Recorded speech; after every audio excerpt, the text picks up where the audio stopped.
I'm Gary Hess, News Radio WRVA, the voice of Virginia. Hey, downtown rolling past Capitol Square, Chesterfield grind and everybody's there. Headlights moving only on the A roads. Rich has your back while the morning rolls. Wake up with Rich and win the day. Don't spend your morning playing catch up. Richmond's morning news keeps you on your way. 8 a.m. now with a day. All right, time to win the day. Wake up with Richmond's morning news, or you'll be playing catch up the rest of the day. Again, breaking news: the President of the United States speaking this morning somewhere. Gosh, I think I listened to it at 4 a.m. Live, and he said, "Listen, this MOU is dead. The ceasefire done. This whole negotiation a waste of time. After Iran fired on ships going through the Strait of Hormuz, 3 ships fired upon the U.S. returning fire, not from a defensive position the way they had been." Finding, a rocket launcher here or something there and taking it out. Now, this is a full-on offensive attack back in Iran. They had asked us to not engage us during the funeral week for the Ayatollah, but they continued to mess around. I think they're going to find out. We'll talk about that this morning here at Richmond's Morning News. He had a lot of other things to say this morning.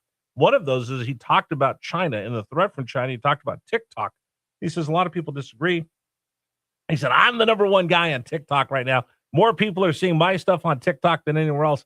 That's one where I'll break from the president. I still think TikTok is a virus that is really wreaking havoc in the United States of America. I know that it's got American ownership, but I still don't trust that at all. And I won't participate in TikTok. I love social media. I don't love social media. I love digital content. I'm on social media. And by the way, Dave, just so you know, to remind everybody, I am a professional social media influencer now. Congratulations. Yeah. Made a whole 38 cents yesterday. Wow. On my social media content. Yeah, don't spend all that in one place. No, I'm actually making more money every day from the social media content. Make another 38 cents tomorrow. Exactly. Yeah, a couple bucks here, a couple bucks there. But now more people are getting exposed to our content. We take clips of the show, put them up on YouTube, X, Instagram, and Facebook. And you can find News Radio WRVA and all those platforms. You can follow me, Rich for America, on there as well. By the way, Dave, did I show you the pictures from the Great American State Fair? No, I haven't seen them yet. Wait a minute. You're not following me on Facebook or Rich for America? Did you put them? I thought you only put them on Instagram. No, but then it automatically goes to my Rich for America account as well. No, I haven't seen them on Facebook. What am I going to do? You need to pay attention. No, I'm just teasing. He gets tired of looking at all my. He's like, okay, Herrera, enough. You're not 13 years old. Yeah, like we don't talk enough. You're not 13 years old. Knock it off. We put out a cartoon every morning of a kind of a rundown of what we do. Anyway. Just on my one little post on the Great American State Fair, and that's what I was invited John to come on and talk about. This thing is blown up, especially after a show on Monday that people are reacting. I think, what do I have? 637 comments just showing the Virginia State Fair. So follow us on social media. All right. Let's quickly get to Richmond's Morning News Brief, tell you what's been going on. And again, there's so much breaking news. Here we go. Story number 1, the president says, I think the ceasefire is over. Number 1. I don't want to deal with them anymore. They're scum. You know what scum is? They're scum. They're sick people. They're led by sick people. And they're vicious, violent people. And if they had a nuclear weapon, they'd use it. All right, so the president this morning before the NATO working group got started said, listen, we're done. They're scum. This is a waste of time in this ceasefire. I think it's over. The U.S. also announcing after Iran attacked 3 ships in the Strait of Hormuz that the temporary lifting of the ban of selling Iranian oil on the international markets, that's back on. They're not going to be allowed to sell oil. Now, it's interesting. I think I saw somewhere 65 ships or so have left Iranian ports. They're somewhere at sea, and now they're not going to be able to sell that oil or offload that oil. So right now, we'll see what goes on. But again, the president and NATO also firing at some of his NATO allies. Spain, he said, we're cutting off trade with them. They don't want to help. They don't pay their fair share of NATO. We're not doing business with them anymore. I think he said that to Scott Bessent. Then also talked about Greenland. And France said, we would have sent troops in there to fight if you would have taken Greenland. And then the Netherlands saying, no, that's ours. We're not going to let you have it. So the president will have some sharp words for his NATO allies at Turkey during the summit. All right, that's story number one. Story number two, hey, get ready. Your taxes might go up in Richmond. Number 2. Your wallet's getting lighter, but our future's looking brighter. We even voted ourselves a little raise. So thanks for your vote. Hope you're enjoying the show. Your electric bill is higher, but we really have to go. Your sales tax might be rising. Your sales tax might be rising in Richmond, Virginia. So the General Assembly, great job. Hey, guys. They said that they're going to lower the cost of everyday living for Virginians. Then they put us in the regional greenhouse gas initiative that your electric bill is going to go up 6%, 7%. Some of you might get a rebate, but it's still going to go up. So they're just going to give you your money back.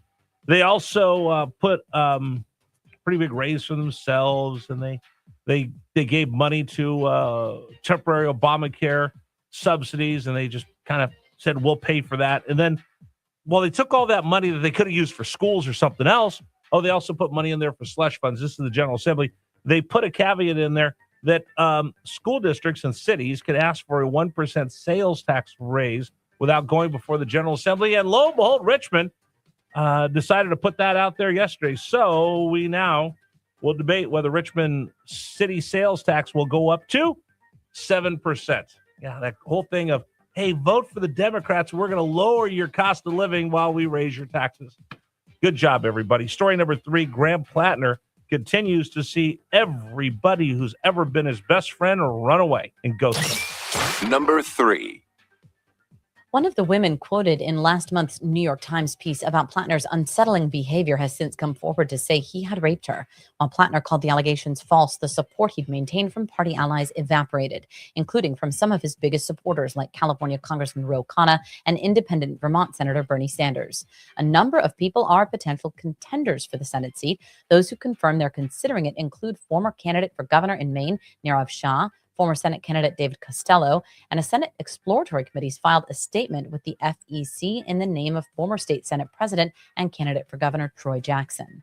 Jessica Rosenthal, Fox News. By the way, everybody who ever endorsed Graham Plattner is like, just kidding.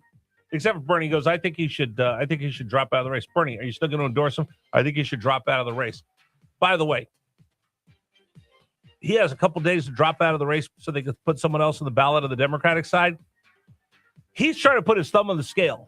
And just like what Joe Biden said, I'm going to choose Kamala Harris to be the nominee, even though no one voted for her. Remember, Barack Obama and a lot of the Democrats wanted to have a mini primary and figure out who was going to be their choice. Biden endorsed Harris, which wiped all of that away, and she was hand-chosen to run for president by Joe Biden.